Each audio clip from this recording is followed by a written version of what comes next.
I was born on December the 1st, 1862, in the city of Bremen on the North Sea in Germany, one of the 3 free states in the German Empire.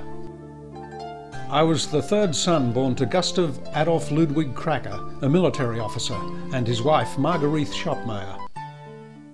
Bremen is a very large city and an entirely commercial town. It is 1200 years old and is situated on the Weser River. It's a city with much business, art, culture and social life, and has many beautiful parks and gardens. The Free State of Bremen covers an area of about 158 square miles. I suppose one could say that I had a well-rounded education, typical of the times, that would ensure a comfortable future. But I was born in a time of political change in Northern Europe. The North German Confederation, a forerunner to the German Empire, was formed in 1866 under the leadership of Otto von Bismarck. It included the Free State of Bremen that had always had its own army.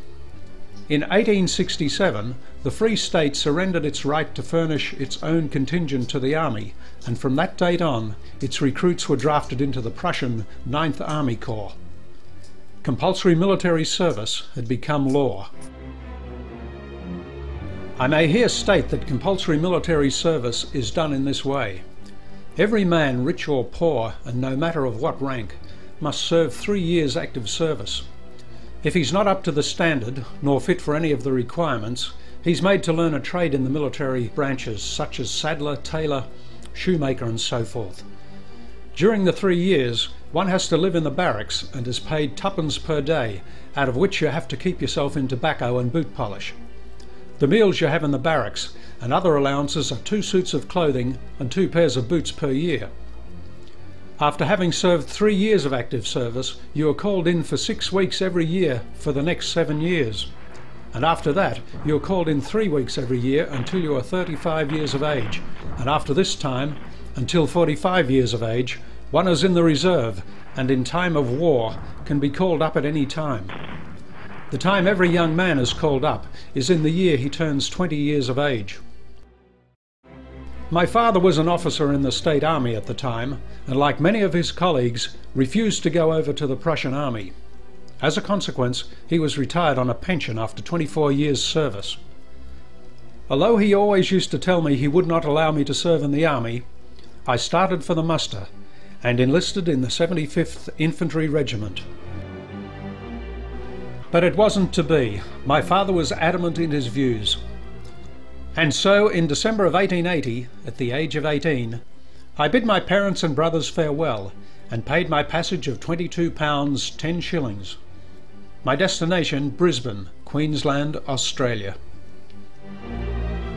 I set off from Bremerhaven at the mouth of the Weser River, destination London, where I would board the ship that would take me to Australia. From my notes, I read that I must mention how on the boat to London, men and women all slept in the one cabin. I must mention the arrival in London, how the customs officers came on board. The landing on the wharf in London, how they took my box. I must tell you all about London, the towers, the Thames Tunnel, the railways, the thieves. My speaking to the first Englishman. Leaving London for Gravesend. Boarding the ship and the departure and how the missionaries all gather on board. Cape St. Vincent and the Portuguese. The chief cook losing both hands and the man jumping overboard. Watching the whales and catching albatross. Arriving in Cape Town and seeing the dead whale and the high seas running. The journey from Cape Town through the Indian Ocean, how we were battened down for 4 days. The ship I was travelling on was the Cusco, built in 1871 in Glasgow on the Clyde and named after the old Inca city of the same name. She was a 3,898 gross ton ship, a length of 384 feet and a beam of 40 feet. Of iron construction with a clipper stern, 1 funnel, 3 masts and a single screw, and with a service speed of 12 knots. There was passenger accommodation for a total of 429 persons, 72 in first class, 92 in second class, and 365 in third class. The ship that was to be my home for about 8 weeks was barely 10 years old and quite modern, and had made several trips to South America before she became a regular on the London to Sydney run. We duly arrived outside Adelaide during the night, and for the first time saw Australia before us on Monday morning, after having been 58 days steaming on the ocean. At Adelaide we lost half our passengers. This port seemed to me to get the largest number of immigrants, as most of our passengers were Irish farmers. We weren't allowed to stay in Adelaide, so after 2 days at anchor in the outer harbour, we steamed away again for Melbourne, at which port we arrived after 48 hours steaming, the weather being very rough. All but 58 passengers remained now to go on to Sydney, and at that port we arrived after 2 days steaming. I may say at this point that I was the only passenger on board for Queensland, which didn't please me, as I would have to leave all friends I had made on the journey behind me. I had to wait in Sydney for 4 days before the next steamer left for Brisbane.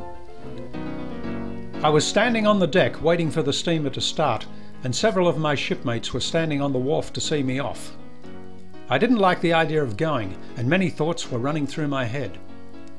Then all at once the bell rang to cast the boat off, and like a flash of lightning, my mind was made up. I threw my luggage onto the wharf and leapt off the ship.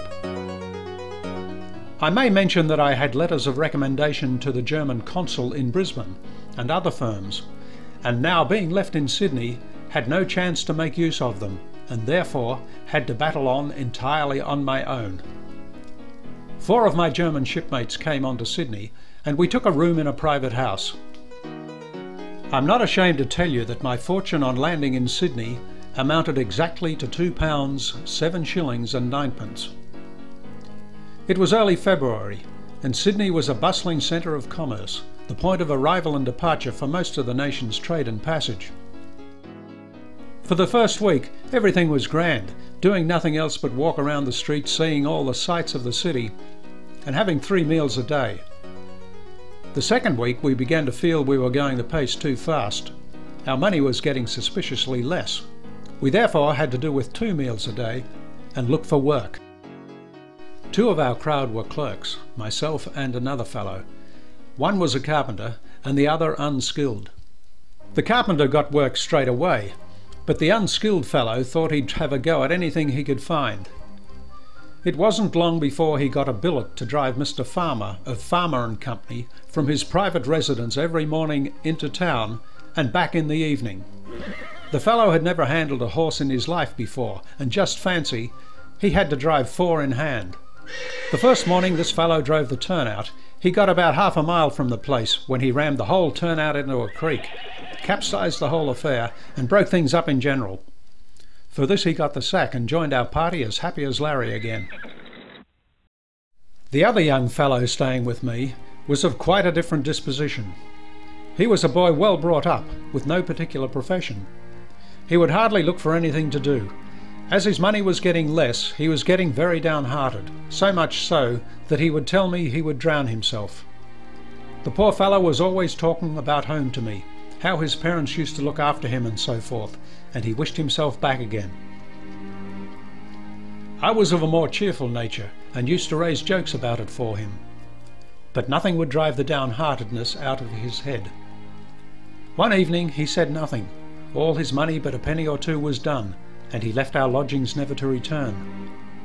The poor fellow had drowned himself all right by jumping into the Circular Quay, where his body was found next morning.